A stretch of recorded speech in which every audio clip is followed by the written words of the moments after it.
'em up, lay it down just like Matt and Mari. Wrestling RHAPup's gonna make it sorry.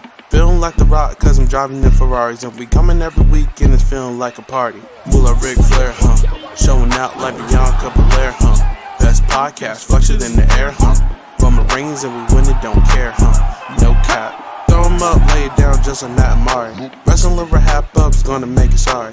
Feeling like The Rock cause I'm driving in Ferraris. And we coming every week and it's feeling like a party.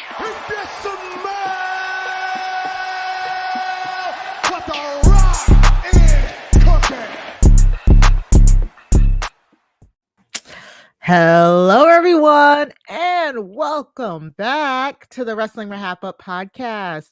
I'm your host, Mari Forth, and with me, as always, my co-host, my tag team partner, Mr. Matt Scott. Matt, we're back. We're back. I mean, and it's funny too, for the people wondering, we actually didn't go anywhere. Mari and I just have been forgetting to record every single week since the week after WrestleMania, but we are back now. Happy Pride Month. It's June. Yes. Happy other months June. Also that it might represent. I just want everyone to feel included. But yeah. Happy Pride and happy Wrestling RHAPup return. Yeah, it's been about like 2 months. It's been great. I love hearing our theme song again. Me too. I'm like back in the mood. Mm-hmm. Back in the saddle. Back in the saddle. To be quite honest, when we do these hiatuses, we just be doing them, and then we just, and then like, randomly one of us is like, "Hey, want to come back?" Yeah. Right. Oh my God, Mari. And we're gonna talk about all like a lot of the good stuff that we missed. And we'll talk about some of the stuff that nearly made us come back. There were a few things where I was like, but then I was like, no. And I was like, and you're like reaching for the mic, and I slap your hand like, Mari, no, we're on a break. But look, I've been staring out of my window wistfully, like while sad music plays, and just thinking about you and podcasting with you, Mari. And so I'm happy to be back and to get into it, because these catch-up episodes or these return episodes are always so fun because we haven't been talking about any of what's been going on. And like, there's a lot that we won't really dig into just because it's been a while. Like a draft happens. That was I forgot. I did too. And it honestly was. I didn't, not only that, but I will admit I didn't even think about it all that much. I know. And I'm still not thinking about it. I know, because it's still, for some reason, it still feels like everybody is just doing whatever the hell they want to. You know what I'm saying? Like, and I'm still confused because like the belts are on like opposite brands. They're introducing new belts. So I'm just kind of like, I'm waiting. I was just waiting till everything like died down, to be quite honest. Look. Well, we're here to make sense of the mess because, like, look.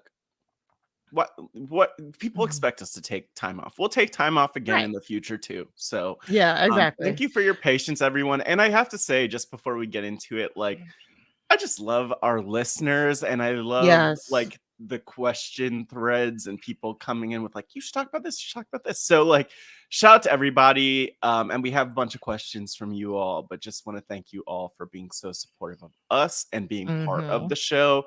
And helping make it what it is. The ones who we hear from in Job as a Squadcast, but also everyone else who just decides to listen to us and never say anything to us about it. Honestly, we get like a lot of like, we got a lot of tweets where it's like people are like, man, are y'all coming back for this? Did y'all see that? Are y'all coming back? And again, I was like, almost, but no, sorry, we're still on vacation. So we do really, really appreciate it. We love when you guys reach out to us. We love, again, like knowing that people are listening and that we're not just shouting into the void. So, reach out to us. We love talking to you guys and getting your feedback. So let's start with some good news. We had a couple of baby announcements. So we have to say congratulations to Carmella and Corey Graves. They're expecting their first child together. Carmella has been very vocal about their struggles with conceiving. So just so much love out to out to them, because I know that's a hard struggle, and I'm so happy for her. I mean, it's just like it feels like everybody's getting the bug. It's like a baby The bug. pregnancy bug. Not me, but I get it. Oh, okay, good. Thanks for the I know. announcement. Just for the announcement. There's an announcement that there's no announcement. Um I don't know. I know, right? Alexa Bliss and her husband Ryan Cabrera are also expecting their first child. So kudos to them, which is I like poor Alexa because she has been gone since around the time of the draft, and there's just there's so much like gossip. Oh, where's Alexa? Why aren't they doing anything with Alexa? People saying this and that, and then come to find out she's pregnant. So like, congratulations to her, and it's just. And to Ryan Cabrera, famous for On the Way Down. Look at him, iconic, iconic one hit one. He's had a couple hits. Like, let's be real. But anyway, congratulations to them. And by the way, just want to say, even in relation to the news with our next couple, Mari, I have to get in on the action of announcing pregnancies, because Tay Mello and Sammy Guevara are having a baby. And I just want to say, in relation to them, in relation to Corey Graves and Carmella especially, just I always feel like with these relationships that there's sometimes like hate and negativity, and all we just want to shine these rain down on these people is like the positivity and the congratulations, because the things that these people put their bodies through, and then to give birth to a baby and be accepted in this industry that like for a long time did not have mothers or pregnant women, like I'm just so happy for all of them. Exactly. Like I love that a lot of these women superstars feel comfortable enough to be able to like step away from their careers, like pursue motherhood like they want to, and then do whatever they want to afterwards. It feels like more that there's more of a support system for them now than back in the day when it could be a death knell to your career. Yeah. And by the way, I'm just starting to think, Mari, and I'm joking, but I'm also kind of serious with this. Maybe the Wrestling RHAPup should be like the first ever pro wrestling mommy blogger podcast. Right. Well, just updates of superstars, wrestlers, babies. Well, we know that Rue knows her colors. Oh wow, I'm happy to know. Oh, we found that out during the Trish and Becky feuds. Hey, I honestly didn't. I didn't know if that was kayfabe or a shoot. So No, congratulations to Becky and Seth on that too. With Rue. We'll talk about that. But that was probably the funniest. That was like the funniest tweet that came across my TL that time. Trish made a comment that Rue, Becky's daughter, doesn't even know her colors yet. And then Becky posted a video of Rue knowing her colors and saying her colors. And then Trish retweeted it. It was like, well, good thing she'll know that I'm gonna beat you black and blue and drag you by your orange hair. It was hilarious. Anyways, we'll get into it, but yeah, congrats, and yes, we'll talk a lot about Trish, I'm sure. Oh yes. And now for some bad news, we have a lot of injury updates from across the wrestling landscape. Of course, we have to talk about our fave, Mercedes Moné, was injured at New Japan Pro Wrestling's Resurgence. Unfortunately, she suffered what is being reported as a broken ankle. And but congratulations to Willow for winning the New Japan Strong Woman belt. That was the inaugural tournament for it. Yes. And by the way, just like a shout out to Willow Nightingale for amazing, just like growing in terms of star power. Shout out to Mercedes, because as I'm sure you've seen reported and I've seen reported, and probably no surprise to anybody, Mercedes was set to go over in that match, allegedly, and then they switched the finish on the fly because of that. So and I don't think that there could be a better a better person to be the first champion, at least from my perspective, as an outsider on Japanese wrestling looking in, than like Willow Nightingale, who we're only really just seeing get started still. Exactly. That like little mini tournament was amazing to watch. Like all 4 of those matches was insane. And I will say in general, Mercedes has been on an amazing run of like banger after banger after banger. And so it's unfortunate, like wishing her speedy recovery. No clue what that timeline looks like. Me neither. I have no idea what a broken ankle. I mean, and I know there's a difference even between a broken ankle and the recovery time and the sprained ankle and the recovery time. And I have no clue what it is, but yeah, exactly. Also, Liv Morgan is injured as well. I did not see a list. Was it shoulder? Okay. It was in that same match, the tag match with Liv and Raquel versus Dakota and Iyo, I believe. Oh my gosh. Yeah, and Liv and Dakota both were injured, maybe ? On the same spot. Really? Oh wow. We haven't seen something. We haven't seen, at least from my recollection, like the only time I could think of 2 injuries in one match from recent memory is it was in Saudi Arabia, Shawn Michaels and Triple H versus Undertaker and Kane. Average age in that match, 55 years old, probably. Jesus. So, yeah, no surprise there. But yeah, this was rough. That was rough to watch. Yeah, it was rough. And I think they were saying that Liv had already been kind of wrestling on that shoulder, was like kind of sore to begin with. So but yeah, and like you said, Dakota Kai suffered a torn ACL. And she is notorious for her. I don't know if it's specifically been ACL injury, it has knee injury. Okay, so yeah, not great. Not great. I think she's previously torn both of them. So this is another re-injury, and I'm so sad for her, and I hope she gets a speedy recovery. And I'm so mad. Anyways, and then also Ruca suffered a torn ACL. I think it was it was right around WrestleMania time, I want to say. So Ruca, up and comer on NXT, she was like delivering, and now she has a torn ACL too. And torn ACLs are just the absolute worst. Yeah. Normally around at least a year recovery time. Yeah, there's not much we could really say about, any of it except wishing everyone a speedy recovery. I know I've seen Soul in, when I was doing a little bit of NXT catch up while we were out too, just some different segments that Soul popped up in, and I've only seen positive things. So yeah, so that's unfortunate, but rough times for the women, like the women's injury. Very rough times. Very rough time for the women. So just wishing everybody a speedy, healthy recovery. All right. Okay. So before we get into it, please go and subscribe to the Wrestling RHAPups feed. You can go to robhasawebsite.com/wrestling feed in order to subscribe to us. That really helps us out.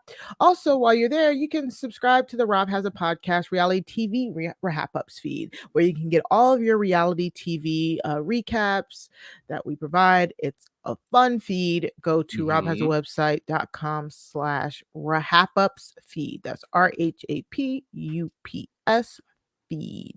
Yes, spell it, Mari. Spell it. I already did. So let's take a quick break. And we'll be back with the highlights of the last 2 months. All right. We're back. We're back. We've been saying it. We've said it a million times, but we're back from break. No, wait. Oh my gosh. This is confusing. They're ad breaks. We were on a break. Yeah. We're back. We're back in the swing of things. We're back. So, of course, what are we talking about? We'll be talking about the highlights of the last few like PLEs, premium live events, and pay-per-views that we missed. As always, the playlist, the little playlist. We have a little playlist here for you, a handy dandy playlist of all the highlights that we'll be talking about. You can find it in our show notes or show descriptions. You can follow along and watch along with us, or just listen to what we have to say. All right, okay. Yeah, whatever. So we've missed 3, technically kind of 4. We did not miss anything. We didn't miss anything. We've been just like watched it. simmering, letting it all simmer for letting months. it all simmer. Yeah. So we're gonna talk about Backlash. Mhm. We're gonna talk about Night of Champions, Mhm. and we're gonna talk about Double or Nothing. If we have to. Yeah. Sorry, y'all. Battleground. We'll have to probably wait for another day. So yeah, if you want us to talk, yeah, and honestly, like if there's ever a show or an event or even a promotion that you just really want us to talk about, I'm not saying that we will, but we would love to know from you because we're much more likely to if you let us know, especially with NXT, I'd say.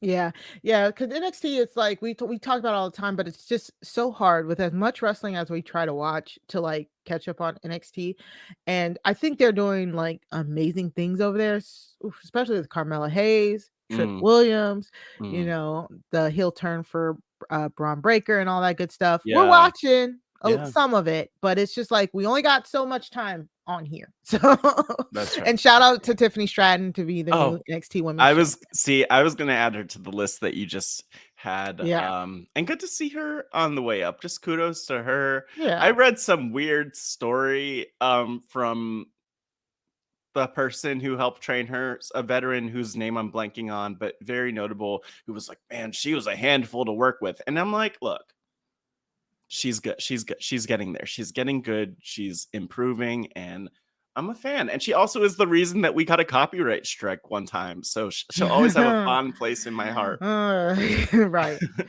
All right. But let's start with Backlash.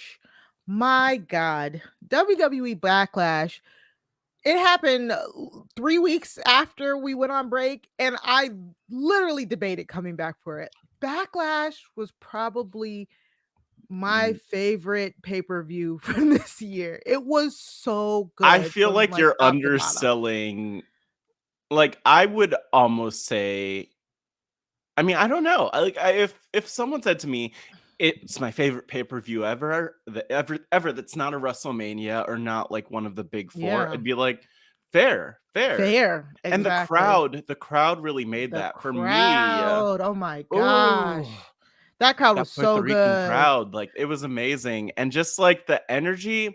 I'm usually not huge on the crowd. They like the fans, the universe. It's all about you, but like Right. they changed the complexion of that show. They I really believe did. the perception of that show. So kudos to them on all fronts. And I hope we get a lot more Puerto Rican shows. I mean, Me I think I too. saw rumors, in fact, that maybe they'll go back to Puerto Rico each year for Backlash. That would be great. Oh my God, that would be great because they essentially took what we all thought was a throwaway pay-per-view and made it like so hot. Like that crowd was in on everything, and not in a way to interject, but like they gave energy to what was happening. They didn't try to take away from what was happening.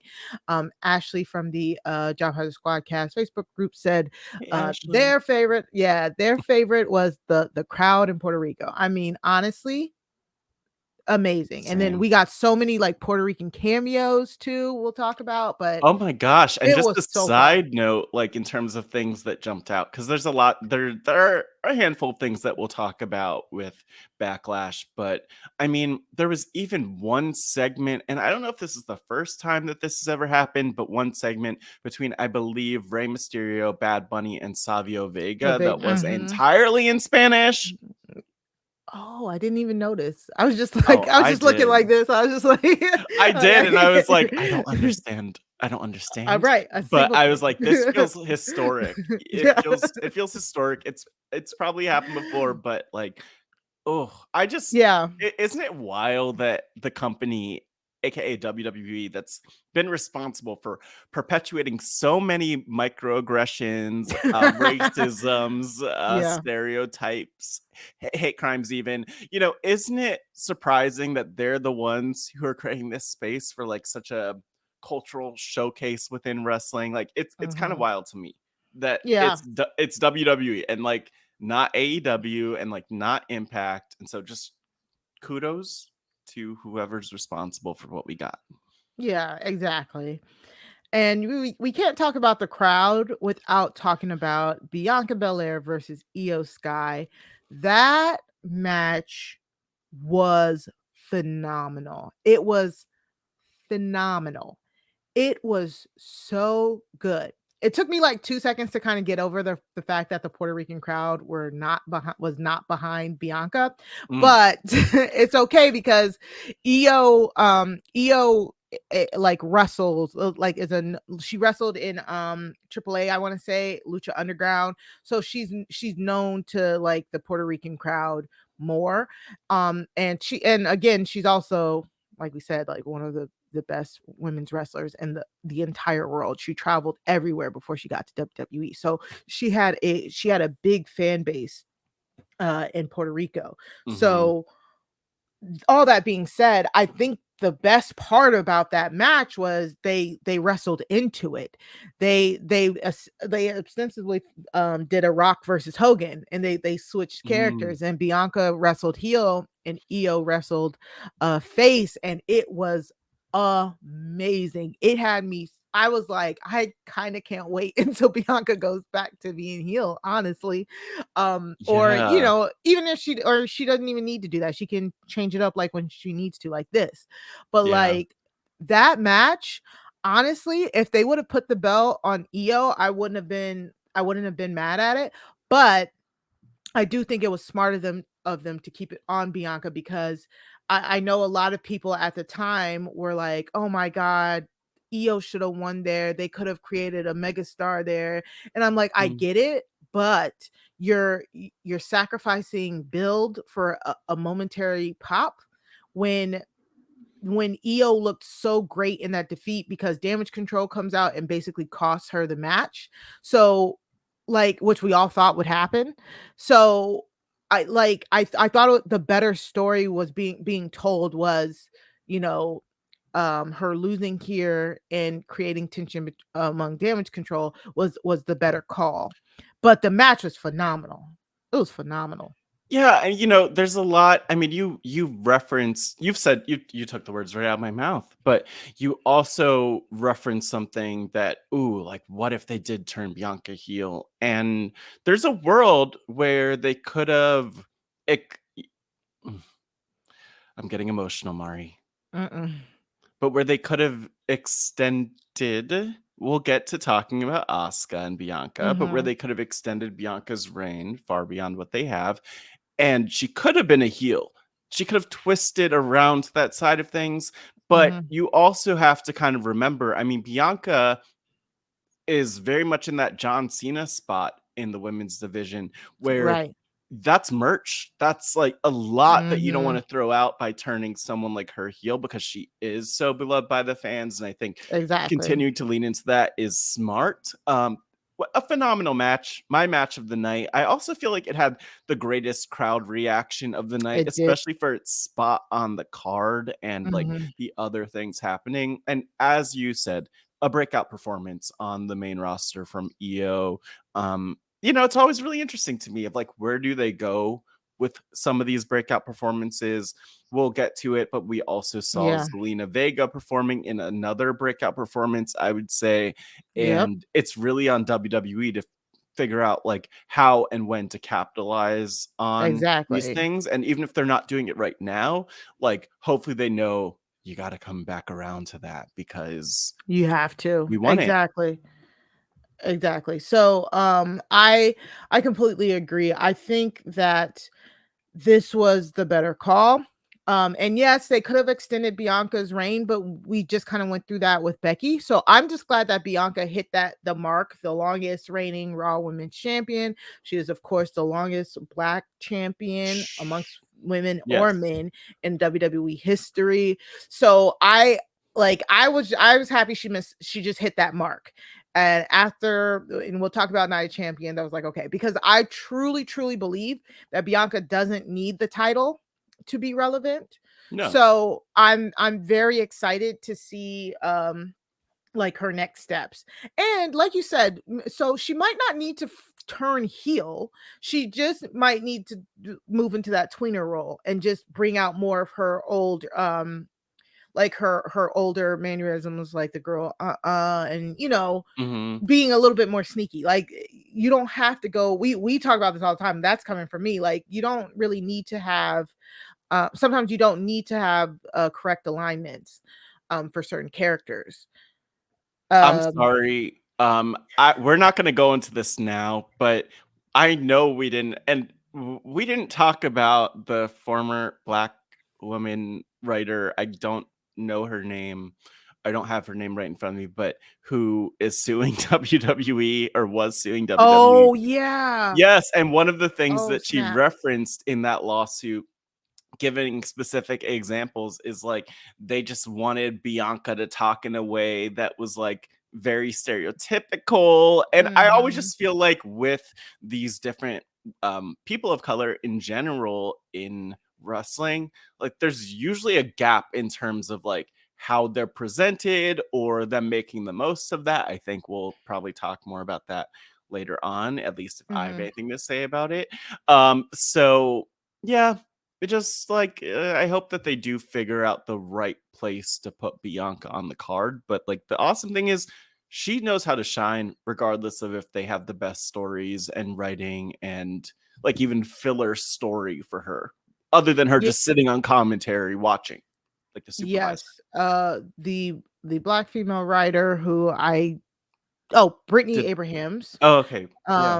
Claims discrimination and retaliation after she objected to offensively racist and stereotypical jargon and scripts for Black wrestlers and others, which I believe that. Oh, thank you.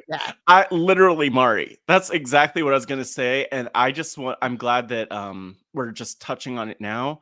Because I feel like everything that I've seen that's addressed it, or a lot of it, is so freaking dismissive. It's like, well, this is like what a writer's room is. And like it's usually like white male podcasters in wrestling attempting to talk about this. I'm gonna give a special shout out to Freddie Prinze Jr.'s podcast, Wrestling with Freddie, and his co-host Jeff Dye, because he was insanely dismissive of this and the things that Black people deal with in the workspace. And so we know you're gonna give it's him real. A shout out, or are you gonna give him? Oh no, it's the opposite of a shout out. Yeah, I'm calling him out. What's good, Jeff Dye? What's good? Because sir, like just don't speak on stuff that you have no clue about. But I guess that's why we're here, Mari, to speak on it. 2 months later. Yeah, and we'll link a something. There's a pretty good ABC News article about it.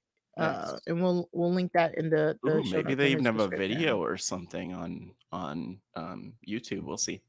Yeah, but yeah, she alleges that her and another Black writer were discriminated against because of their criticisms of those ideas and lines.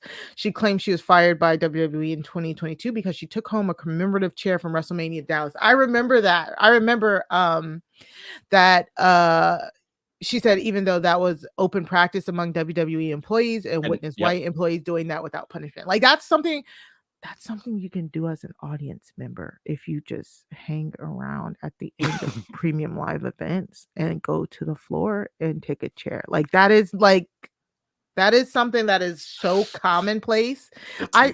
I would come out of those premium live events and see people carrying 4 chairs. I would come out of those events, people carrying 4 chairs and out on the street selling them. Like, yes. Well, yeah, and I'm all for it. I'm for whatever Brittany Abrahams is saying because I also have been tempted to sue WWE for doing the same things to us as fans. So yeah, shout out to her, and hopefully all of that is going well and she's doing well and not facing too much of the racist backlash from people who just want to attack her in defense of a company that this is not new or a surprise. We get it. Yeah, exactly. So But And again, Bianca, yeah, this doesn't seem to have affected Bianca's at all. And they can't, they would be dumb to like try and take that out on Bianca when she's like one of their number one merch sellers, stars, all of that. So, yeah. and with this being out, it just would look really shady. So, Well, yeah, it's kind of like the opposite. If they really felt the pressure, I feel like they would be like, "Oh, we need to really elevate Bianca and keep it on her." But I don't think that it doesn't oh, seem like the things were. I don't yeah, think it like was that. really related at all. And also, this story, Exactly. unfortunately, like hasn't gotten as much play as it should. Probably because it's like not to be Because depressing, it's but like a black woman because it's just speaking. one more lawsuit against WWE. Yeah, Like, well, that it's just too. like in the sea of them. Uh, So, there's Zelina Vega. yeah, Zelina Vega, speaking of positive representation and things that Yes. we've enjoyed and have loved recently. Yes, at Backlash, Zelina Vega and Rhea Ripley went one-on-one for the SmackDown Women's Championship, and so I don't know if we really got to talk about it, but this whole new rebranding of the LWO, like Legado del Fantasma is now officially the LWO. Mhm. Zelina, of course, is with them. They are like officially faces now. I know we talked about how they were like turning, and they have the Viva La Raza in front of their music now. I mean, they're Mhm. going full tilt on this, and I think it's really really working.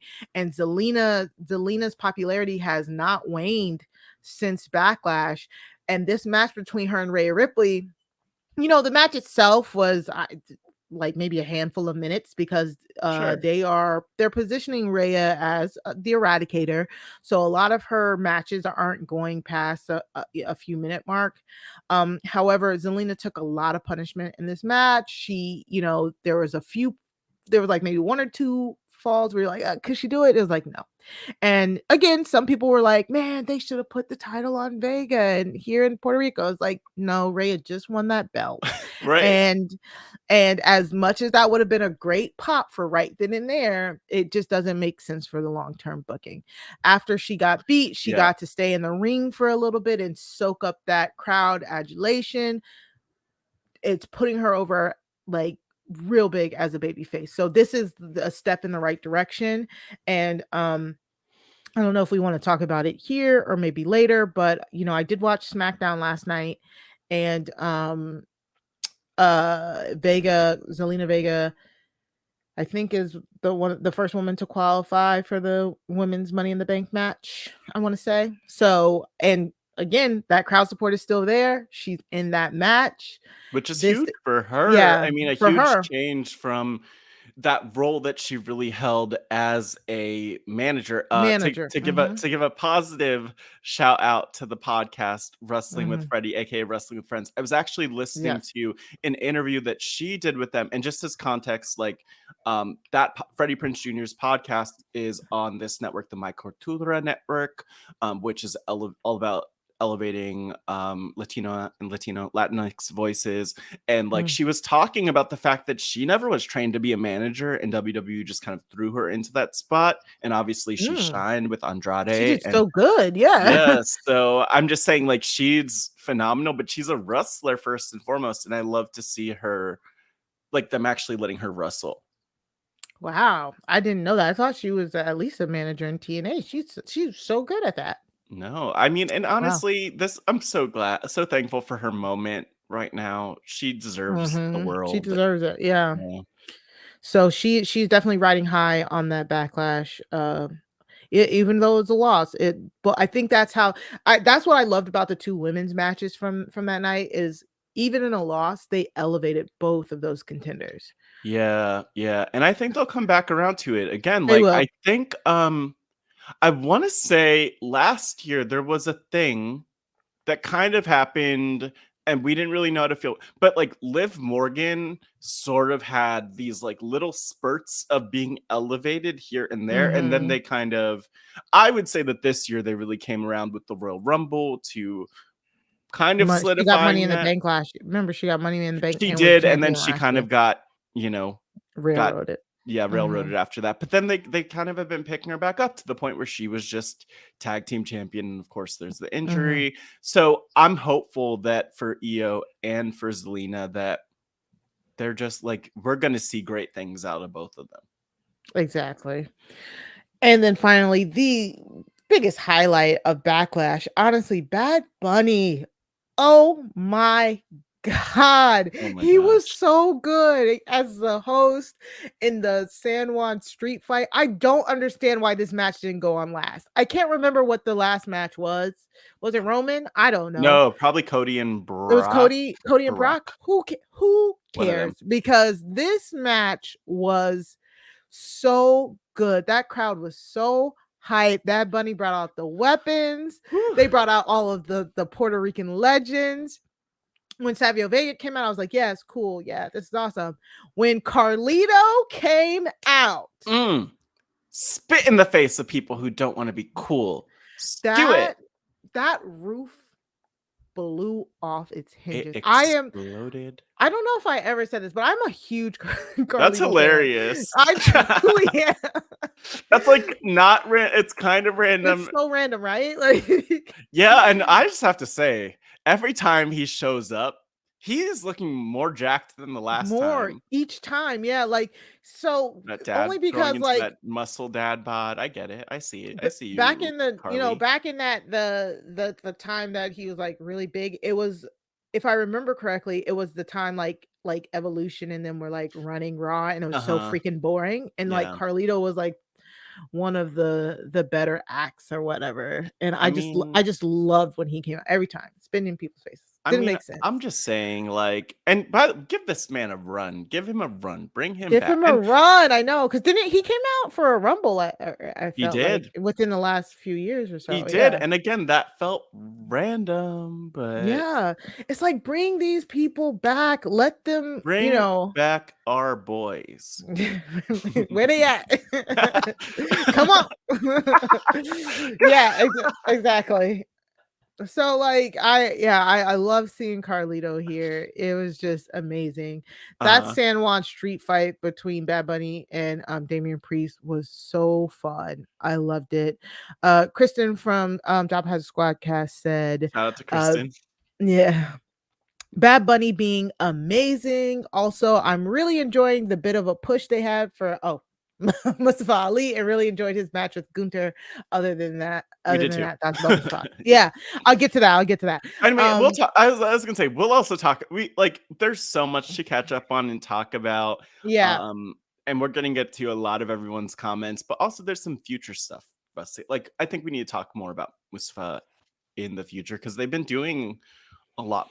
They've been doing good things with him lately.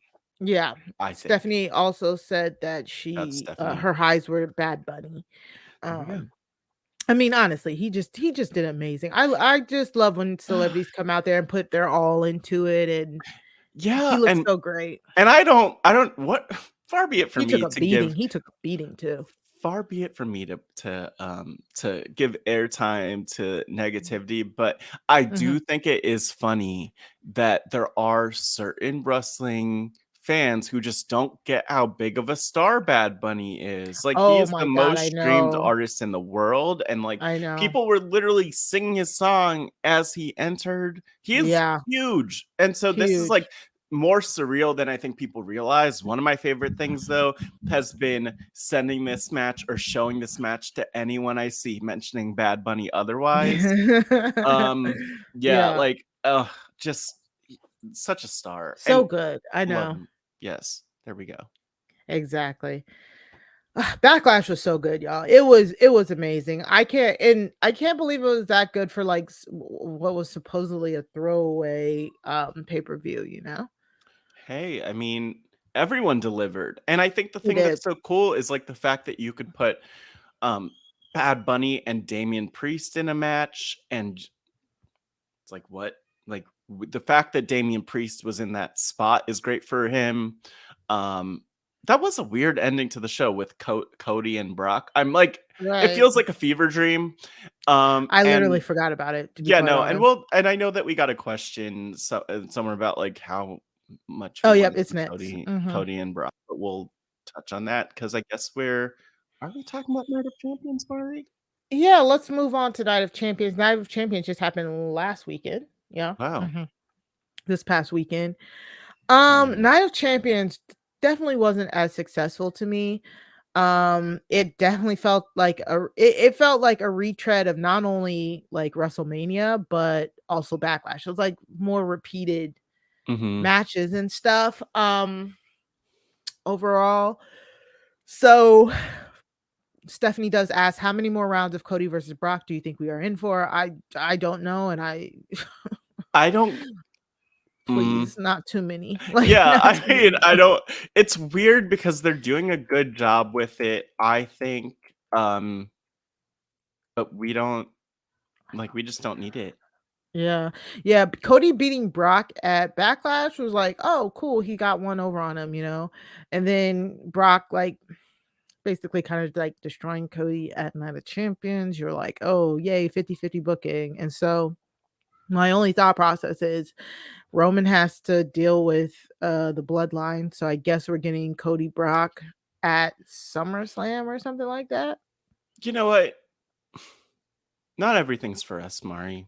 It's not. But I think it's good. I think it's good is what I'm trying to say. But I'm not the person to ask, but I think from the outside looking in as someone who doesn't really love it. Yeah, and it's just like, I mean, I think Cody's in a fine spot, but we get it. Like, you don't need to watch what he's doing to keep up with what he's doing. Exactly. We get it. What else happened? We also got honestly, for Night of Champions, that was not the best pay-per-view for me. Like, we got Asuka versus Bianca. Yeah, we did. I put it slower. I didn't. But anyway, I did. I'm skipping things because I'm just like, it's good. It's fine. And it's like we got Bianca holding her little championship up. She looks so good too. Oh my god! And staring at they it. They both did. Completely knowing. Look, I'm zooming in on her eyes in this. And by the way, watch us on YouTube because if you look really close, I bet you'll see. Bianca knew. She's like, well, obviously she knew that she's losing the championship, but like, I think she did a good job of hiding it though. Oh, hell yeah, she did. You really can't even see it, to be honest. Yeah. For some reason it felt like this match didn't have as much heat to it as not even their WrestleMania match or the Bianca and Iyo match. Honestly, her versus Asuka, the build to Bianca and Asuka 2 here was just not that great to me. I mean, Asuka just kept coming out and spitting the blue mist in Bianca's eyes. I guess I know what they did. They were just trying to, in the weeks in between, they were just trying to up the whole, if she hits the blue mist, Bianca's done for. You know what I'm saying? It's like prepping us for that. It's like, if Asuka hits that blue mist, Bianca's done for, But it just wasn't compelling enough. Like, I'm still not compelled. And I think the match had some good spots where Bianca or Asuka missed the blue mist at first. That was pretty cool. But ultimately Asuka winning by raking Bianca's eyes with the blue mist, I thought it was good. I think that's the way that Bianca should lose. If she's gonna lose the belt, it protects her. But half of my problem with this is still Asuka doesn't feel evil enough for me. So you know what I'm saying? Like, yeah. I think that was perfect, but I want Asuka to be eviler. Like, I need the evil. Yeah, no, I feel you, but the just me giving like them the benefit of the doubt a little bit here. I didn't love it. I mostly agree with you, but also if this is the start of something, like a start of a story where Asuka becomes more evil, where Bianca goes in and really starts chasing. I mean, this isn't what we would have wanted or how we would have wanted it done, and we would have wanted more of a build, but I'm hopeful just because I feel like so much of what we've been seeing otherwise has been so strong. Maybe this is set up so that we have the reaction we do where we're not happy. It's not, I don't think it's coming from the right place. Like from the place, like the story wasn't there. It should be like, what? Bianca, our queen, lost? But But that's but that's the kind of crazy part because Yeah. I knew she was gonna lose. You know what I'm saying? Like I had How a did you Twitter know? conversation. No, I legit we had a I had a Twitter conversation with one of my followers, my wrestling mutuals, and Shout out we yeah, shout out shout to out them. to Taylor, yeah. Uh, And so we were talking about like oh like, "Oh, she won at Backlash. That's great. I'm just so happy she won at Backlash. I'm glad she hit the mark that she hit." And then we were both like, "But let's be real, she's losing at Night of Champions." Like we that was orchestrated. So I wasn't surprised that she lost. And I'm not surprised she lost to Asuka. I'm just like I just kind of wanted more from the story. I did want more from the story, but Asuka's a champion, so that's good. I just get scared when Asuka's the champion because they do not book her right. And I don't know if this is the best start for her here. You know what I'm saying? Justin asked if Bianca Belair were just going to drop the title to Asuka at Night of Champions, why didn't they do it at WrestleMania and give their WrestleMania match some juice by running the Asuka heel turn for their Mania program? Or better yet, why not drop the title to Iyo Sky at Backlash, where Iyo was super over with the crowd, and then just run the Asuka heel turn on Bianca as a non-title program to give Bianca some time away from the championship, while Bayley could cement Iyo's face turn with a jealousy angle, and Bayley and Iyo could have spent the summer feuding over the belt. It feels like they chose the worst possible option for this. So Justin, Justin, thank you for getting your booking notebook yeah, out. he And put that booking hat on. I know, and I really appreciate it because I'm just like picturing Justin like pacing around his home, like, oh my gosh, like I have so many thoughts of why didn't they do it this way. I think with the EO thing, and we kind of touched on it, I just don't think that, I mean, that definitely I don't didn't think have the that was the build right part. either. And I Yeah. think the thing that would have been a mistake for EO or for Zelina at Backlash would be flipping the championship to them. And then that being probably like the The hottest, the highest thing. high. Yeah, Mhm. exactly. So I think Yep. we'll come back around to those, but like Justin brings up a lot of good points about like why not flip it to Asuka at Mania, assuming that they would have done a better build. I'm so curious about your thoughts, Mari, No, about that. I think they shouldn't have. I think the story as it's plotted out is perfect for Bianca and Asuka. Like Bianca beating Asuka at WrestleMania, it was supposedly turned up Asuka's heelness, and then Mhm. Asuka winning by cheating at Night of Champions. It all makes sense. I just think the execution is lacking a little bit. You know what I'm saying? Like it's something about the execution isn't drawing me in as much as I thought it would. You know what I'm saying? And I don't know. I don't know if that's on the performers or if it's just on the scripting, but this is a logical storyline that makes sense that is just for some reason feeling a little flat. And I'm wondering if it's because we got that Io and Bianca like tease in the middle there does not help because that Bianca Io match, I forgot how good their chemistry is. It kind of eclipsed, unfortunately, that I think that one match between the two of them eclipsed both of Bianca and Asuka's matches, Oh, unfortunately. totally. From a quality Yeah. perspective, and I think the other thing about it is that could have been such a great opportunity to continue to build the feud with Asuka and Bianca. You could have still had that match, and just to have Asuka pop up, and maybe Bianca. I mean, of course, Bianca would still retain their Backlash against Mhm. EO, but like I'm kind of surprised they didn't even use that as a chance to like have Asuka pop up and like you Yeah, and know try and be do something. creepy and spooky and evil. Exactly, exactly. So I think it's correct. I think EO I love that EO's gaining steam. Like you have to let these people gain steam before you just Mhm. give them a title.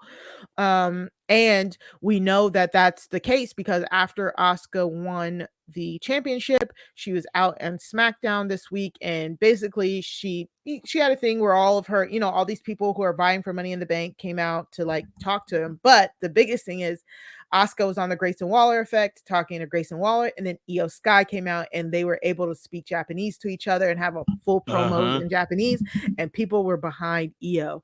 And I at first I thought, "Ooh, are we just building the Asuka and Io?" But then the rest of the competitors who were up for Money in the Bank came out, which I think is a good sign for Iyo as well, because this might mean she's in the fold for Money in the Bank. And then, of course, Bianca came out and beat Asuka up. No words, just beat her up, which makes sense as for retaliation. So I think that is looking good over there. That SmackDown Women's brand is looking good going into Money in the Bank. And Zelina came out too. So you have Zelina and Iyo right there, two really big baby faces waiting in the wings. And then Bailey came out to mess it all up too. So yeah, I think I think all of this, everything, how it was done, Justin, has led to what will hopefully be a well-rounded division and not just a good pop of a moment. So I accidentally skipped over the men. I'm sorry. Oh, you did? That was an accident. It was an accident. I promise it was an accident. Oh, that's funny. Let's talk about I think what's the truest highlight of Night of Champions is the bloodline, the dissolution of the bloodline. Jimmy Uso, which I honestly wasn't expecting that turn of events, which was amazing, but Jimmy was the first one to throw the super kick to hit Roman. I'm like, I'm stunned. This is great. This is great storytelling. I love it. I just love this. And I hope that the history books say forever that Jimmy Uso threw the first stone at Night of Champions.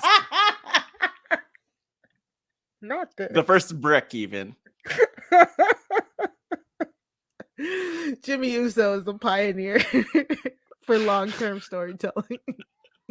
He said, we need to keep this story going. I like the paychecks. Oh my gosh. So. Yes, it was good. It was acted well. Jay was shocked. Jay was like, wait, I thought I was the doubting Thomas. I thought I was the one who didn't believe. So it was great. A great follow-up on SmackDown as well. Maybe we'll talk about that later, but basically the Usos try and get Solo back to their team. The Usos are like, Solo, we're your brothers. Come to us. And Solo acts like he's going to, but he doesn't. He delivers the Samoan spike to Jimmy. So I don't know, to be quite honest, I don't know what's going to happen. Like I love that. I feel like I've said that like 8 times about this bloodline feud, because like now KO and Sammy feel like they're out of the picture. Because at Night of Champions it was Roman versus Solo against KO and Sammy, and Roman and Solo lose thanks to the interference of the Usos. So, and then KO said he's sick and tired of the bloodline. It looks like they are going on to face Imperium now, so that's good. So I think what we're getting right now is the bloodline. It is like the official intra feud of the bloodline, and then maybe something with Money in the Bank will pop up later. But yes, if you could bring that picture up of Sammy and KO again, like Matt said, it's an hour in, but you should be watching our beautiful faces on YouTube at the Roundhouse Podcast YouTube page. Search Wrestling RHAPup to see our wonderful faces and see us bringing up the pictures.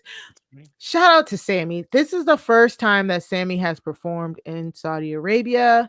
Yeah, because Night of Champions was in Saudi Arabia. It was a Blood Money pay-per-view, and this is the first time Sammy has performed because Saudi Arabia and Syrian relations have improved. So now he was able to enter the country, and I mean, the reaction that Sami Zayn got in Saudi Arabia was amazing. That crowd loves him. That crowd chanted Sammy's name until they were hoarse. They did the Olay. They said, welcome home. They said, we love you, Sammy. Like, it just goes to show you again, like we say about these pay-per-views, we hate the thought process of these pay-per-views. We hate all of the back dealing and stuff like that. But at the end of the day, these fans they kind of deserve this too. You know what I'm saying? It's just like the Puerto Rican fans. It's like those fans love these wrestlers. Yeah, and you know what? I just want to make a comparison here. Sami Zayn is like the modern day David Hasselhoff. Like David Hasselhoff helped bring down the Berlin Wall with his music, and Sammy bring together Syria and Saudi Arabia. what a diplomat, what an inspiration. Yeah, and I think this is what I think KO's second time or something like that, because KO was for a minute there, he was in solidarity with Sammy, and he wouldn't work some of the Saudi shows as well. Yeah. But I think he's worked at least one or two before this, I want to say. But both of them, heroes welcome in Mhm. Saudi. They had a great night by defeating the bloodline, and they are finally moving on to Imperium next, it seems like. And we're just along for the ride. I truly believe we're getting like a Roman Jimmy feud, Roman J feud, solo, like maybe some tag team stuff in between there. Yeah. And I think what's gonna happen is, while Roman is preoccupied with all of this bloodline stuff, whoever wins Money in the Bank might cash in on him. That's what I'm thinking. Something to that effect. Oh And my he got a new gosh. belt. Did you see the new belt on SmackDown? He got a new Yeah. belt. The new WWE the undisputed WWE Universal Champion belt. Something like that. Something like that. There's a lot of belts. It's hard to keep up with what the names of the different championships are Yes. at this point. Yeah. And my thing is, we haven't said it on here because we'll talk about the heavyweight championship belt, matter of fact, but the lineages, like, what are we doing here? That's my biggest concern, is like, where are the lineages? Like, I don't mind if you keep introducing new belts, I guess, but I kind of need the lineages explained to me like I'm 5.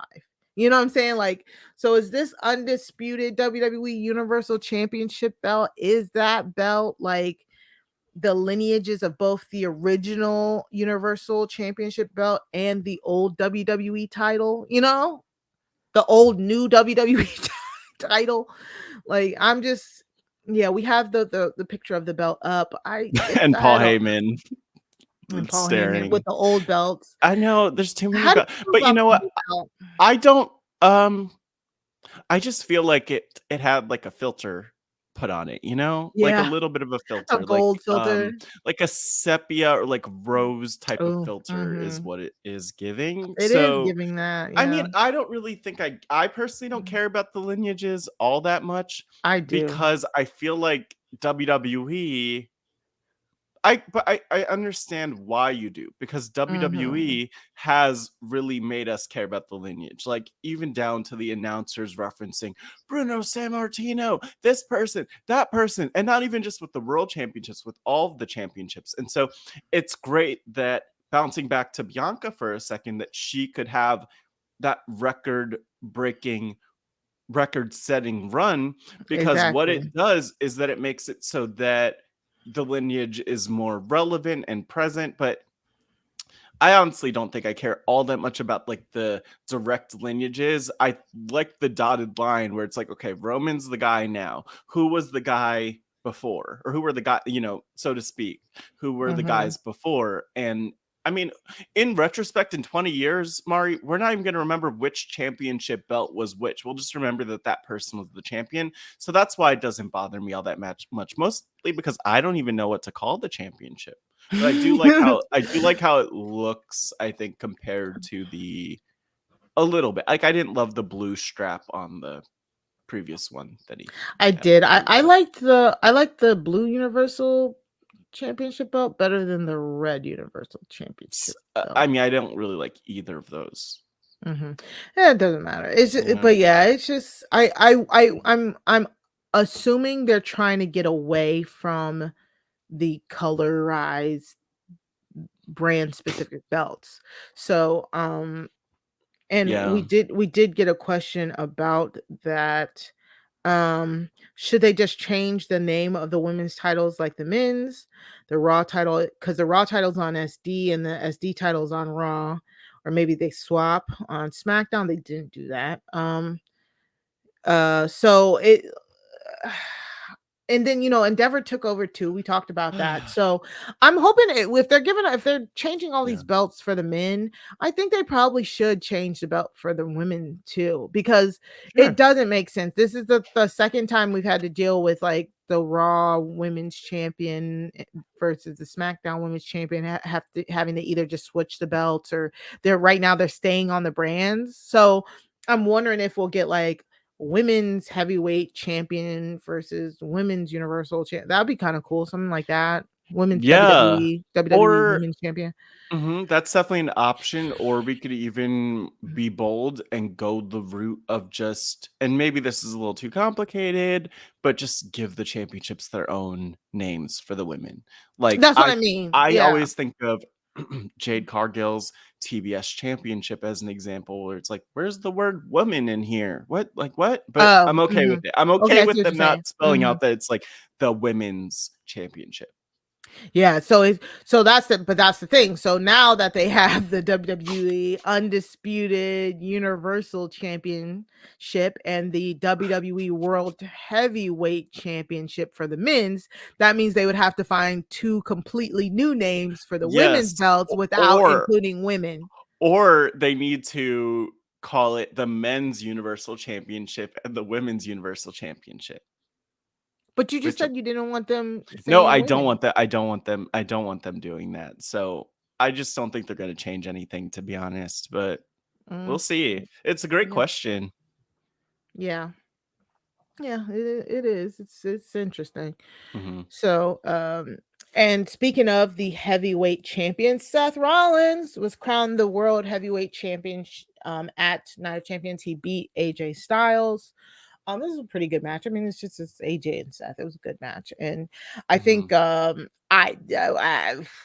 mean, did we expect anything else here? Like, no, I mean, I thought it was going to be Seth. Yeah, down to even what they were wearing. Like, AJ was just dressed like it was a normal Monday night. Seth was dressed like. Mari, what was I love Seth. I don't know, but he's so good at this. It's couture. Yes, it's wrestling couture because he is amazing. This outfit is he's peacocking. I love it. Seth is the best. I'm so glad that he's the world heavyweight champion. Stephanie is also glad that he is the new world heavyweight champion. It's just amazing. And he's already doing open challenges. He'll be facing Damian Priest on Raw this week, a part of his open challenge. He's going to be a fighting champion, unlike somebody they're saying. Well, and I also will say, I feel like Seth is the right choice to be the champion here, because I think with anyone else, it sort of feels like they're the secondary champion.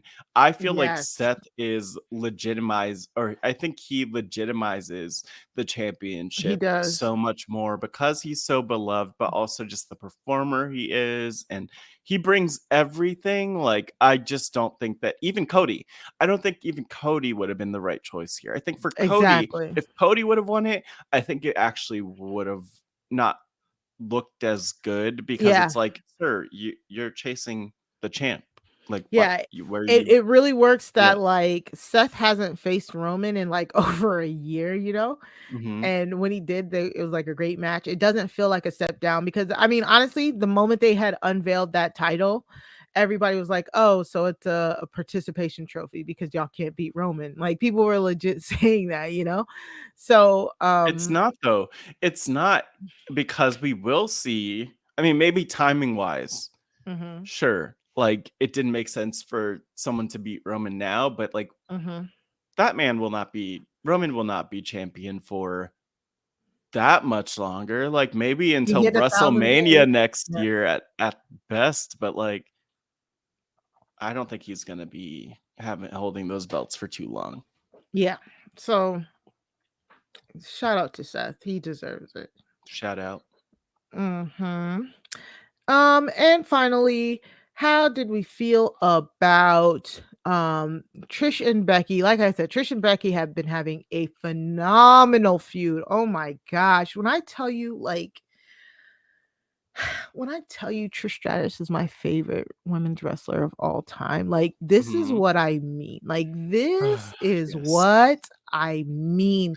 That woman goes on Raw and promos the house down. Like, she shows these girlies how to be a heel while also being like smart. Like, Uh-huh.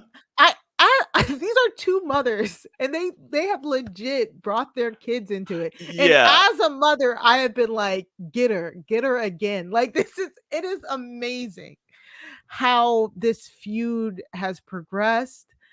I miss heel Trish so much. I love her to death. This is amazing. I have no other words than just give me more, give me more, give me more. Wow. And you know what, Mari? I have words. I have words. I have Okay. 3 words, in fact. Okay. Thank you, Trish. Thank you, Trish. Thank you, Trish. Trish, thank Yes. you. Thank you for coming back and gracing us with your presence, with your Yes. brilliance, with your greatness, with your Yes. in-ring skills, with your Yes. momhood, with your parenthood, All of it. with your star power.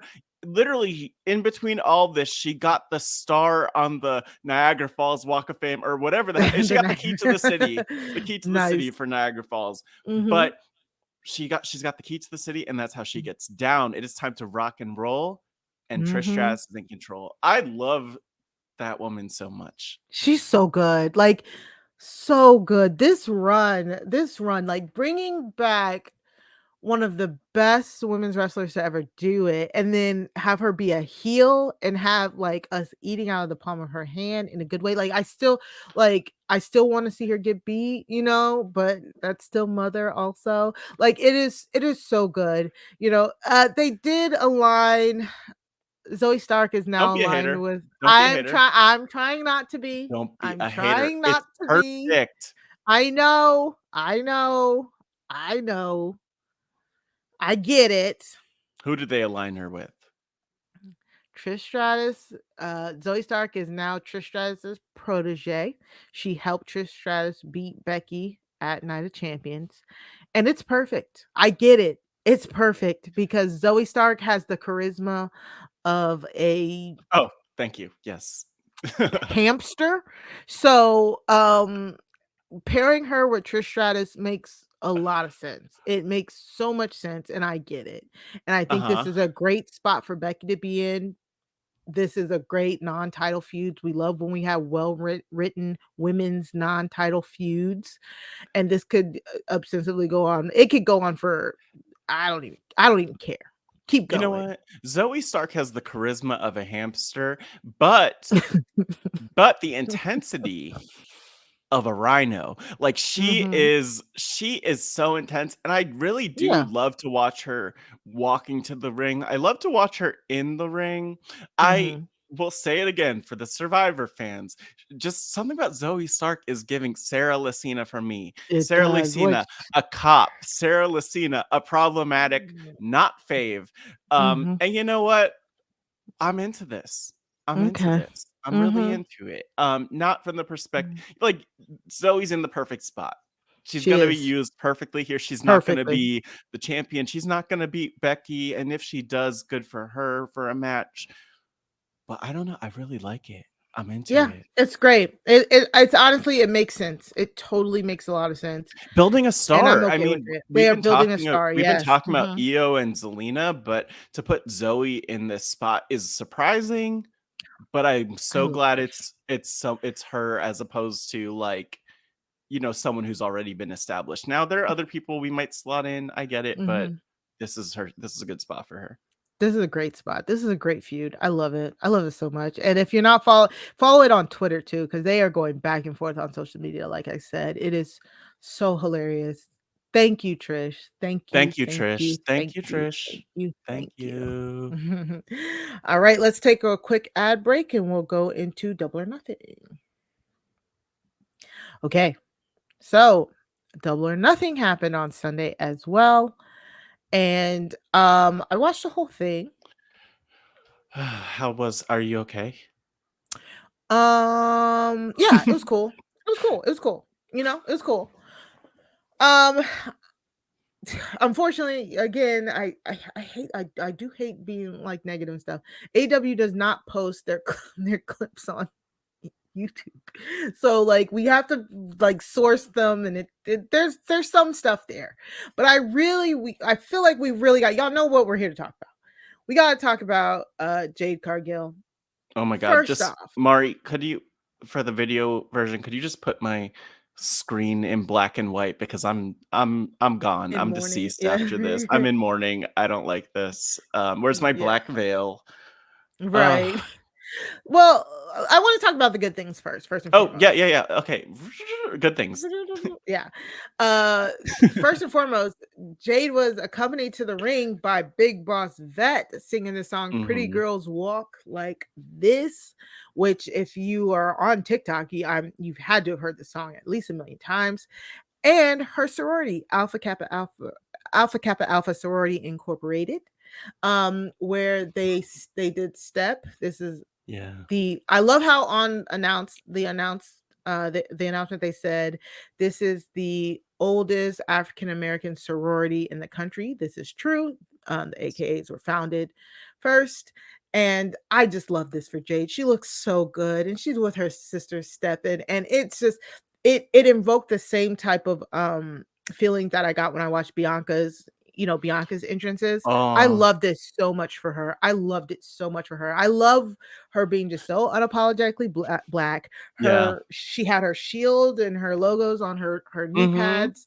She came out there with the hair, like she looked so good. She did She her did it little up. AKA dance. Yeah, And I think the thing I love most about this is that as I watched this, I really was like, okay, when's her theme song coming in? But she said, no. I'm gonna do what I want to do. exactly. And it's gonna be memorable and notable. And the only criticism I actually have is that I wish that there had been like Mari, I wish you had been on commentary to be like, this is historic. This is I game changing. know. Like we've never seen something like this in wrestling. Heck, even bring in Exactly. Michael Cole. Michael Cole seems to I'm telling you.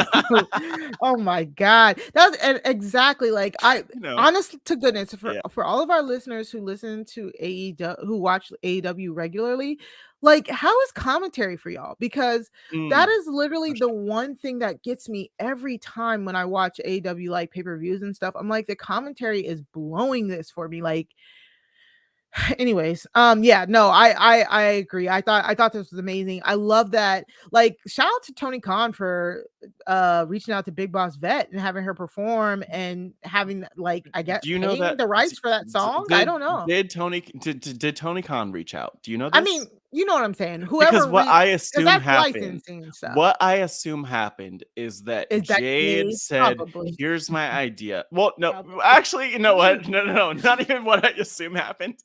What I would bet on, because Tony Khan did not say, No, yeah. "Jade, let me sit you down. I have an idea.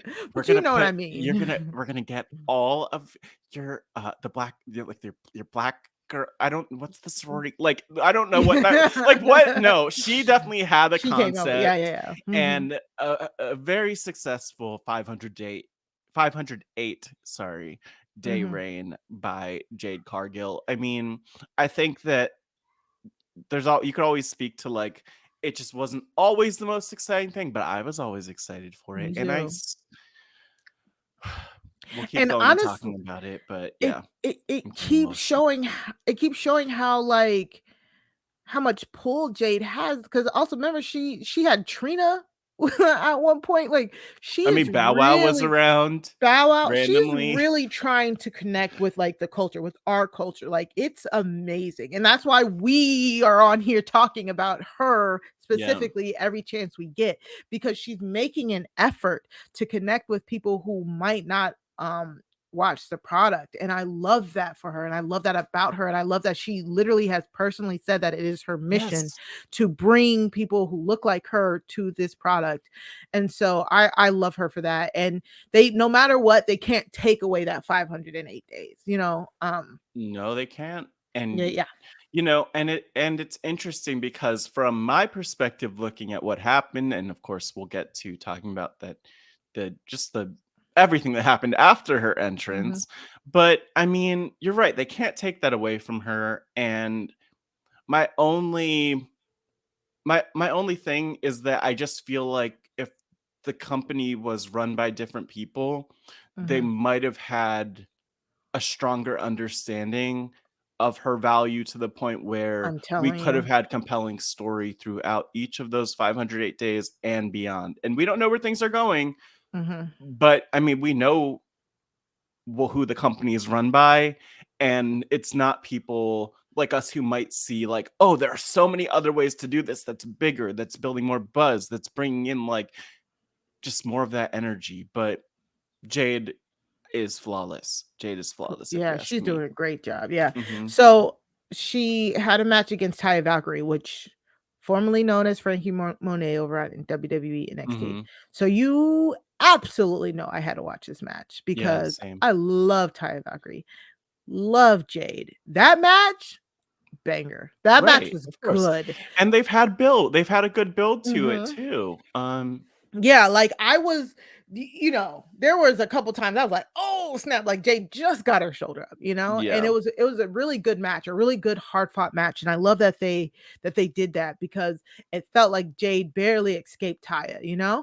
And then Smart Mark hit like I I was like, "Wait, is she cool with Smart Mark again?" I thought she fired him because he be making dumb decisions like this, saying that she'll face anybody right whenever, right now. I'm like, "Dog, she just had this really good match." The one thing I'll say is that the one thing I'll give to AEW's credit is I think they Mhm. set this up really well because it was Yeah. maybe a week before the show. They had her beat 3 people in one night. So, Wow. it's like they're setting it up to show like just because she's having multiple matches in a night doesn't mean that she's going to lose. But Mhm. sir, that was his first mistake. His Yeah. second was not getting involved and stopping the inevitable from happening. Smart Mark Sterling should be kayfabe released from AEW just for that because it makes no sense. You're the worst manager. You're there to keep the championship on your person, at least in theory. And there exactly. Like, what is he doing over there? It was so funny. I Incompetent. incompetent. And a lot of people saw the writing on the wall. Chris Statlander returned from injury, I believe. Yeah. And man, less than a minute, dog. She took the belt off of Jade. And that was now it was sad, but I think it was time. I think it was appropriate. I know a lot of people were pissed. They're like, why would you do it like that? Why wouldn't you have any build? I honestly think it protects her. To be quite honest, I think it kind of protects Jade. I think she really just had a crazy match with Yeah. Taya Valkyrie, and then she was barely standing up when Mark issued the challenge. So I think this is a good way to do it, to be quite honest. Even with the build of her beating 3 other people, I think this was a good way to do it. Come on. Mari, I agree. I Mhm. agree. It's not the worst way they could have done it. And you know what? The funny thing about it is I do feel like it's kind of forgettable. Like, not the fact that Jade The lost the championship, Mhm. but the moment it's memorable in the sense that Jade lost the championship, but also I think it's forgettable or forgivable that she lost the championship is what I mean. So I don't think Yeah, that this won't be a stain on her career. I don't It'll think be so. very interesting to see where they go from here. And I Mhm. believe, I don't know how true this is or if I just made this up, but I believe maybe she's taking a little time off, which she Oh, deserves. she So does deserve, yeah. may or may not That happen, but who knows? that would make sense. Chris Statlander, defended her championship on Dynamite Fighting against champ. Nyla Rose Yeah. this past week. So Good for Chris, but don't get it twisted, Chris Statlander. 60 wins in a row. 60, that was great. I would love to see you try. Mhm. I'm a little bitter though, but it's funny because I watched a video, one of the videos, which was a fan video of the moment, and before Kris even came out, some of the fans were like, Kris Statlander, yeah. And then the reaction in that building, they did a good job. It was the right choice. It's just like I didn't know, I'm only dipping in and out of like the builds and stuff like that, but totally. people were definitely saying like if Kris doesn't come out tonight, then they miss their moment. Like a lot of people were expecting her to come out. Yeah, and I'll also put it out there that Jade is so much bigger than the streak. So I do think that there's actually something pretty awesome for her character going forward about losing the streak when she is. 60 is a great number. 60 is a great number in general. Yes. And so that's awesome. And now she's not encumbered by the fact that she needs to win every single match. And you just don't know. Is she going to keep winning? Is it going to be, 60 or is it just going to be like the one loss on her record? Or is she going to, keep losing? We don't know. We'll see. Yeah, exactly. It's not as much pressure or whatever.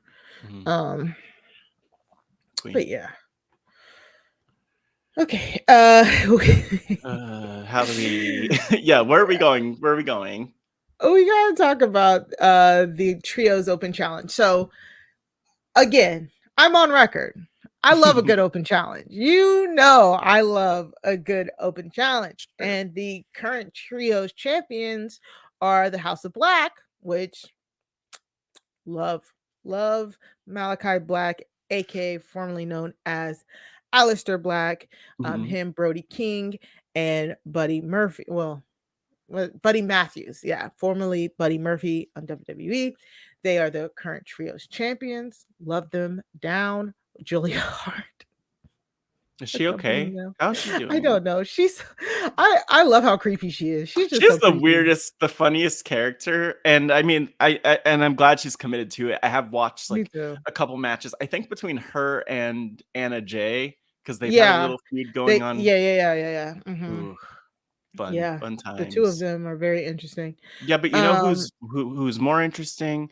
It's Max Caster and Anthony Bowens and Daddy Ass. What's his name? I was excited. So I was like, okay, who's gonna answer the challenge? Who's gonna answer the challenge? I was like, it's not gonna be the Elite, right? No, they have a match. I was like going through everybody who like had a match. And then when the Acclaimed music hit, I was like, yes. Like, I was like, okay. Unfortunately you guys have sold me on the I want to say the Ass Boys, but they're not the Ass Boys, but on the Acclaimed. And so we know my feelings for Max Caster are very mixed, but I will give it to him. This was probably one of the funnier raps I had heard in my entire life. I said, wow, I'm a Max Caster fan all of a sudden. When I was listening to it, I was like, oh, like each line, I was like, no. Like, I wish I had like my papers pulled out and like my reading glasses or something, because just the lines of the lines are so good. Looking like he said that Brody King was looking like a reject from RuPaul's Drag Race. And then he goes into like the real. So that was like he's like, let me just warm up and get the vocal cords. He said he said Brody King looks like a reject from Drag Race. He said, I'm sorry, that might have been in bad taste, but how can why is it Malachi Black can wear blackface? And good question.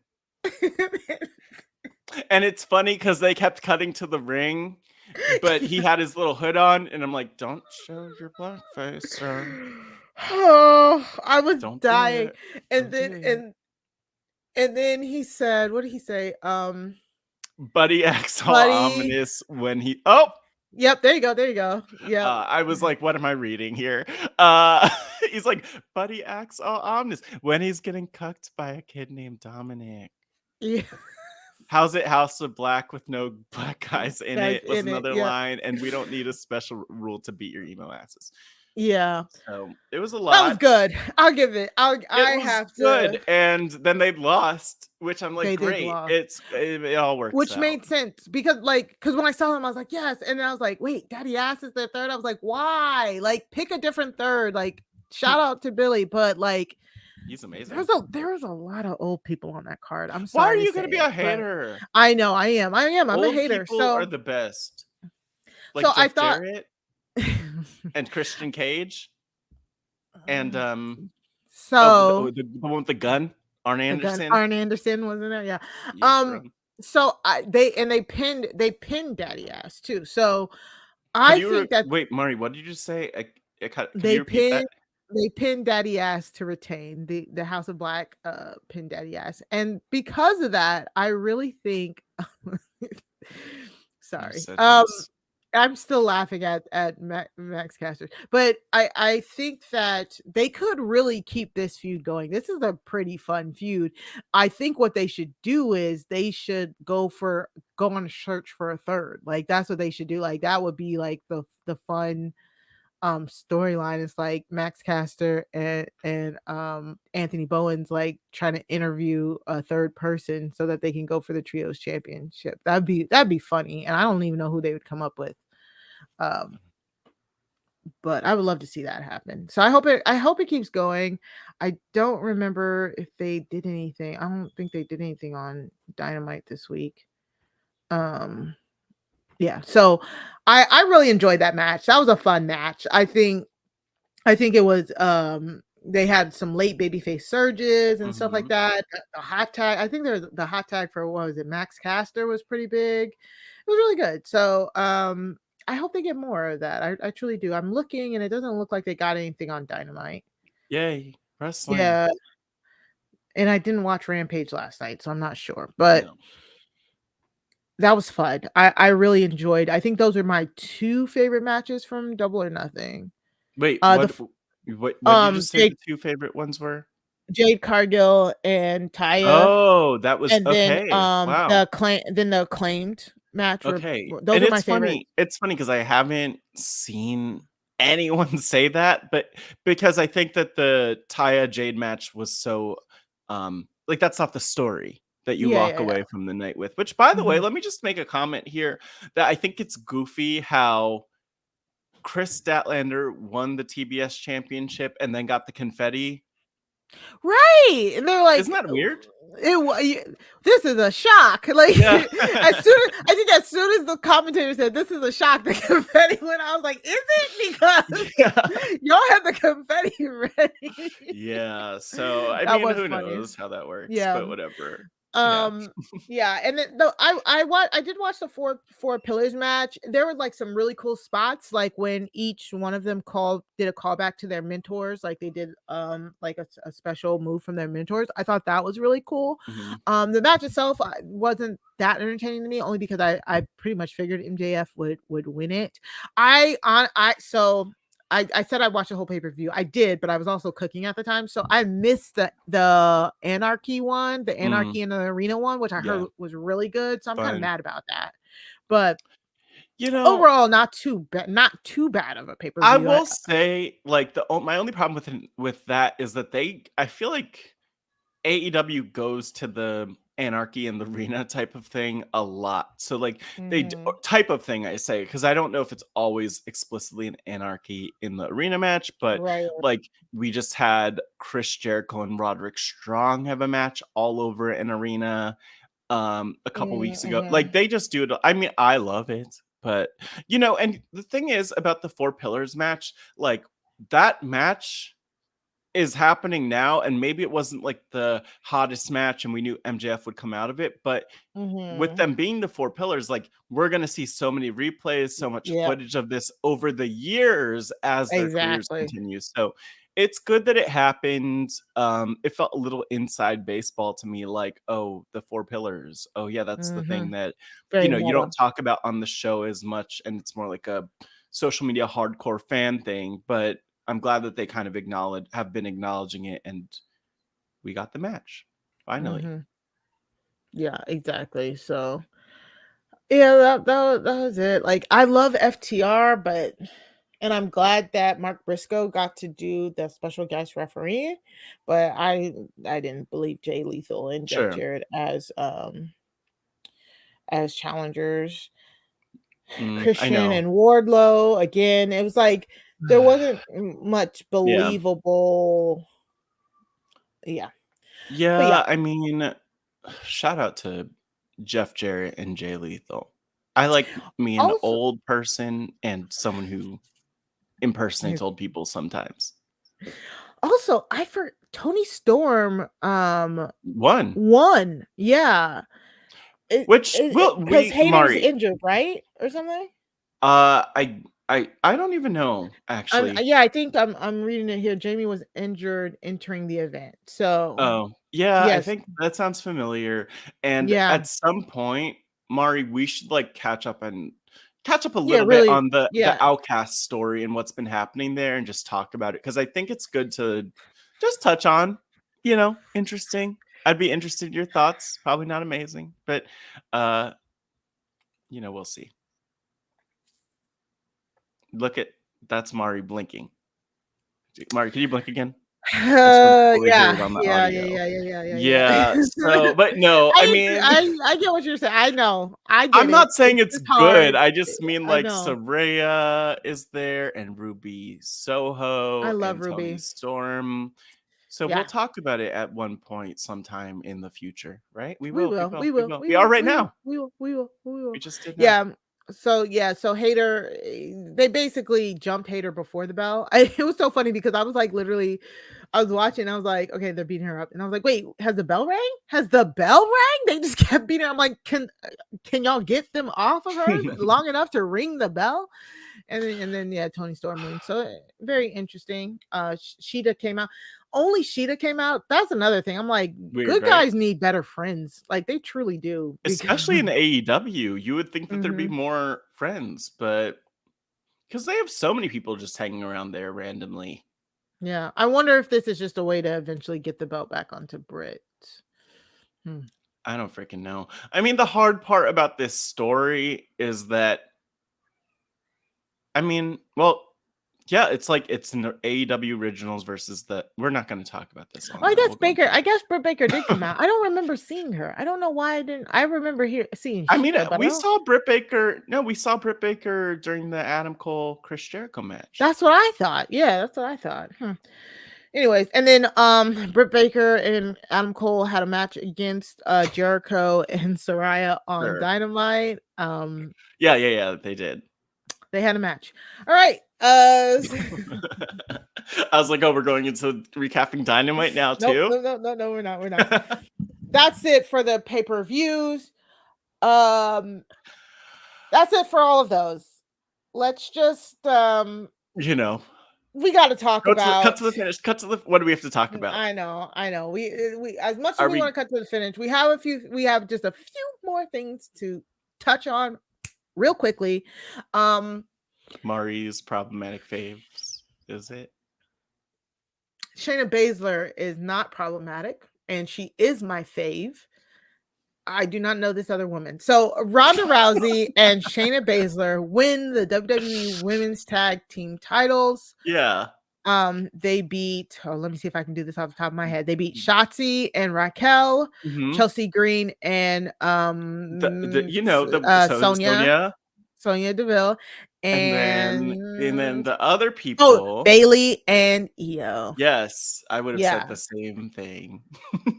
To win the tag titles, which is how unfortunate, but we'll see how this goes. That was a cute finish by Shot. I feel like I've seen that before. But Shotzi does basically the senton or whatever kind of dive right into Ronda, arm barring her and getting the win. I mean, my thing is, and I get their heels, but I hate to see a lazy Ronda Rousey, and like I just want to see Ronda working the entire match. Like she just kind of came in and never. Well, I do, and I don't. You're right. I don't ever want to see that.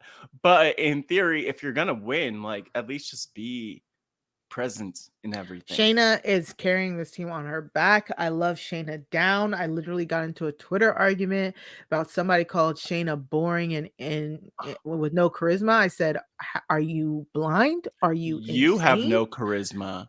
That's what I would say. You don't know And I- charisma. You wouldn't know charisma if it slapped you in the face. And I probably shouldn't say this, but whatever. That was coming from a Jamie hater stan, and I was like, "Oh, Oh, with like a I'm little with a picture of Jamie Hayter in their bio. yeah, talking about people who don't have charisma." So, Real quick. anyways, so I'll be interested to see what comes from this, because the reports said that Ronda Rousey basically went into creative and demanded that her and Shayna Baszler get the tag team titles, and she quote unquote wants more for the division. So It's fine. it's fine. Pass. It's fine. I'm good. We're good. We're good. You're good. So yeah, so we'll see. We'll see what happens. Yeah, we'll see. All right. And finally, we just got to go into our shoot. Of course, shoot is any real life occurrence in wrestling that happens that is unscripted. For us, it's just whatever we feel like. We're shooting off the cuff or whatever we want to talk about. Mhm. And Matt reminded me that we haven't been around to talk about the Impact debut of Trinity.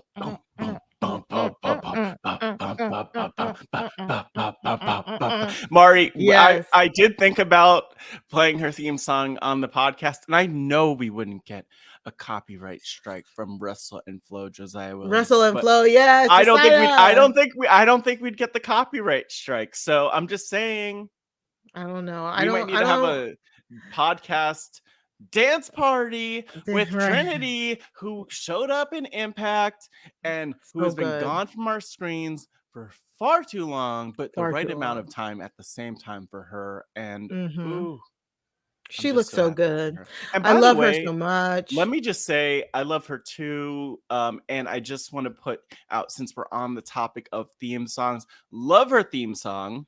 I It's love her whole great. aesthetic. I love the lyrics in it.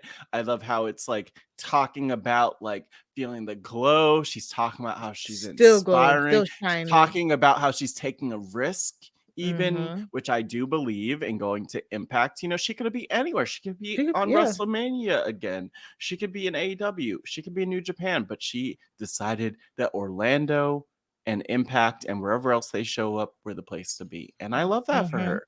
I I love do it. too. I love it. I wish I thought I had the channel that Impact comes on, and I don't. And it makes me very sad. So I have to figure out ways to watch her.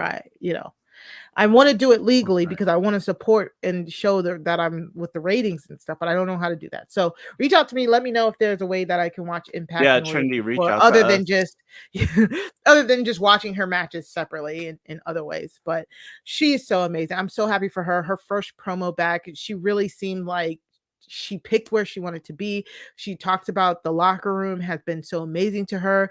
Her and Josiah Williams talked about Yeah. how they came up with her song, and I'm just like, I love this for her. I love that she loves it. She's been doing great job, having great matches over on Impact, and I'm so excited for her to see where this goes. Like, I'm so happy for her. Yeah, and I'm so again, happy. it is such a huge leap to go Mhm. to Impact on so many levels, and like that's where I feel like she should be. Like I'm really happy for her Mhm. because she's elevating the product just through her presence there. A lot of Mhm. people undersell her value as a performer and Mhm. undersell her value as someone who just has a name. She was on the E network on Total Divas all the I'm time. telling you. Who don't even know who Naomi is have known who Mhm. Trinity is for the last half decade plus. Yes. Like Yes. she is such a huge star. And again, it's like, I mean, and just to bring it in, like I wish that more people in like the more mainstream wrestling conversations just understood how much value there is to what she's bringing. But we see it, and so many Mhm. people do. I'm feeling the glow. I'm feeling it Mhm. I'm feeling it. She, she is so freaking mainstream. She has gone viral so many times. Do you remember when Kiki Palmer asked to play her in a movie? Kiki Palmer asked to play Naomi in a movie. Yeah. Ah! I love her What a so much. star. What a Ah! star. And she's like, and she's so humble. She is. I feel like I only wish that she just flexed on people so much more, but she I doesn't know. do it with her words. She does it with her talent. And Exactly. I'm so thankful for her. And I think just I'm so glad given to have Trinity back. Impact's relationship with Orlando and Florida, which is so much of a place of home for her in terms of just how, in terms of Mhm. even her career. Wasn't she with the Orlando Magic? Yeah, mhm. Yeah, And then, like, I Florida's know home for her, yeah. in light of, like, the Pulse shooting, she was She was there and yeah, she was doing a there. lot even on Ugh, Total Divas, which was amazing. And it's like, I'm thankful for her. I love me her. And too. I can't wait for her to be on this podcast at some point because and you're laughing, but Uh, who's gonna stop us? Who's gonna stop us? Not alright, WWE, if you not make that call, AEW. that's fine. Yeah, I'll just send Trin a text and Mhm. look at me, Trin. Look at you. We're Yeah, close you're friends now. close. Yeah. Yeah. Yes. Uh, Anything else to say about her while we're here? I mean, we don't watch Impact like that, but I have been watching all of the clips and everything and so impressed. But anything else just about her? Any love, any positivity, any message from you, Mari? A member, a card carrying member of the Trin mob, Well, it's called the Trin, the it's called Trin. the trendsetters. We're called the Yes, trendsetters now. trendsetters. That's it. Trendsetters, Okay, yes. Mari, as a Uh-huh. card-carrying member, formerly of the Nail Mob, now of the Trendsetters, what do you have Yeah. to say for yourself? I just have to say I'm so happy for her. I'm so happy that she's happy. Like, Mm, at my big age too, just like her, I'm like, you're starting to realize that yeah, what you need in your job is a work-life balance. You know what I'm saying? And not feeling like you're going somewhere where you dread it every day or anything like that. Just having that work-life balance, being happy what you're doing where you're at, feeling like it's on your terms, feel like you're being respected, stuff like that. Like that's important. Sometimes that's more important than where you're actually like working. You know what I'm saying? The yeah. work environment is more important than the job sometimes. So I'm just happy for her. I'm happy that she seems like she's having fun. She's glad to be back. She's wrestling with people she's never gotten to wrestle with. And I'm just gonna be sitting here watching. I'll be watching. She's gorgeous. Some way She's some glowing. way, shape, or form, I'll be watching. I'll be watching. Look, I'm Mari. We're gonna manifesting. She will be on the Wrestling Wrap Up at some point in one way or shape or form. I don't know how to make it Okay. happen, but call us T. Trin T. Is that are we that close? Are we tight? Oh, okay, we can keep going. All right, that's it for the Wrestling RHAPup podcast. Thank you for joining us for all the highlights. Again, the highlights can be found in the show notes or show descriptions. Matt, what do you have going on?